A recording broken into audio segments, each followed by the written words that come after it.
چې خپټ به دې ساتم خپ کمال به دې ساتم خپټ به دې ساتم خپ کمال به دې ساتم او جانان مبارک ډیر په خیال به دې ساتم مننه او بېوسه یم یاره بې غیرته ګورې نه یم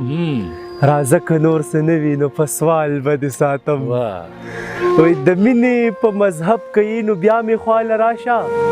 په مینه محبت ښه مالامال به دې ساتم او خیبره پېښوره پښتانه درنه تس نس شول شړۍ به دې ساتم او که شال به دې ساتم ګلونه به راوړم ستا د مینې ګلستان لا ګلشن به دې ساتم د بیرې ټال به دې ساتم مننه ټول ژوند مې په تیارو کې په تیاره باندې تېرېږي ژوندون له او سکون له بل مشال به دې ساتم قربان یم د مینې رنګ خورومه هر محفل کې بس دغه چل مې زده دی په دې چال به دې ساتم غمونو کړمه تور او ته مالکه د ښکلا شوې ما جړلې په سلګو او ته خود غرضې په خندا شوې اوې یا خو ظلم د دنیا او یا ستا خوښه ستا رضا وه چې واده ونه شوې منکر او اخر لاړې د بل چا شوې ډېر ښه دی یاره ستا هر یو لوز هر واده دی د وفا په طول پوره وه هر یو لوز هر واده دی د وفا په طول پوره وه خو حیران یم لا تر اوسه چې ته څنګه بې وفا شوې ډېر ښه دی یاره او بیا وایي چې و ظالمې ما خو تاله د زړه کور کې ځای درکړی و ظالمې ما خو تاله د زړه کور کې ځای درکړی و ما خو ګل غوندې ساتلې خو ازغې ته د صحرا شوې او مننه ډېره مننه وایي زه غریب وم ډېر بېوسه ځکه لاړې د بل غېږ ته زه غریب وم ډېر بېوسه ځکه لاړې د بل غېږ ته زما کور د خټو ګټو و دا ځکه ته په شا شوې او وایي چې شنې دې سترګې سور وربلو او معصومه دې چهره وه شنې دې سترګې سور وربلو او معصومه دې چهره وه زه دې ځان باندې مین کم لاړې ستورې د سبا شوې تارې بار ته غلي ووي چې قربان ملنګ ته وایه و ملنګه و بدرنګه ډېر زر ته په ژړا شوې زه غمونو کړمه تور او ته مالکه د ښکلا شوې خبرې چې په چا باندې مین یمه زه د یار وفا باندې مین یمه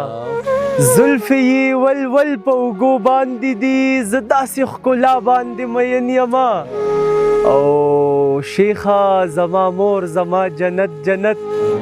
زه د مور خندا باندې مین یمه او مورې ستا خندا نه جنتونه زار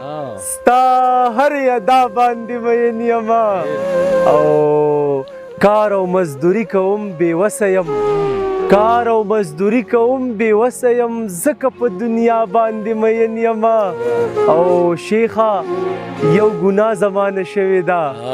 او شیخه یو ګناه باندې مین یمه او زه د مجنون مینې ته سلام کوم ویل به یې لیلا باندې مین یمه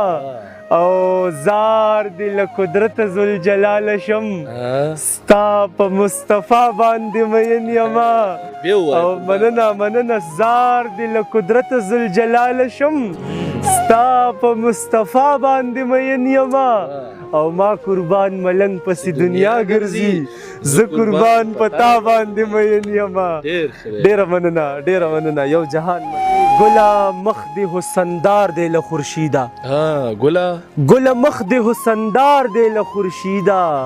عاشقان خو یو ذره دیدن ته پرېږده صرف دومره ماته ووایه جانانه چې د دیدن کشتۍ په کومه کنارې ده او زړه سوری مې ستا د هجر په نشتر دی دا لمبه ستا د هجران په ما پسې ده زړه سوری مې ستا د هجر په نشتر دی دا لمبه ستا د هجران په ما پسې ده او ته به څنګه مانه هیر شي و جانانه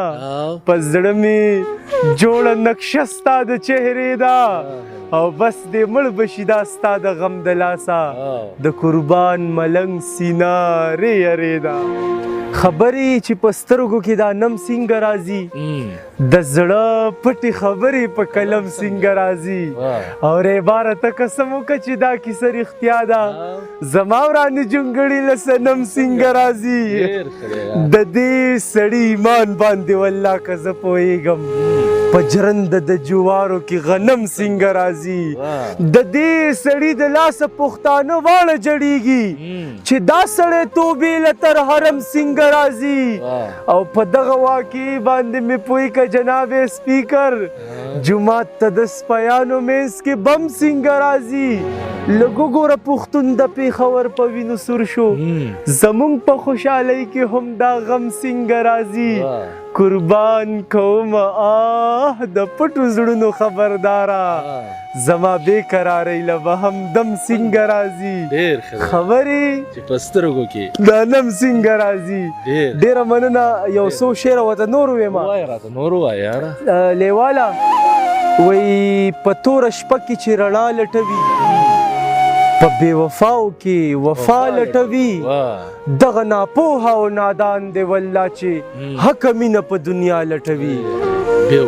مننه دغه ناپوهه او نادان دی والله چې حق مینه په دنیا لټوي او دلته خو چا دی چا له زړه ورکړی دی خندا نه اخلي ژړا لټوي دلته یو چا زړګی سودا کې ایښی داسې څوک شته چې دا سودا لټوي دلته مجاز او حقیقت هم شته دی مجنون ته وګوره لیلا لټوي دلته بازي حضرت بلال وړې ده پروت دی په شګو او اشنا لټوي د قاسم کلي د قربان دوه سترګې د انتظار شپه کې هم تا لټوي په توره شپه کې چې رڼا لټوي په بې وفاو کې وفا لټوي دغه ناپوهه او نادان دی والله چې حق مینه په دنیا لټوي ډېر ښه دی مننه ډېره مننه یو جهان مننه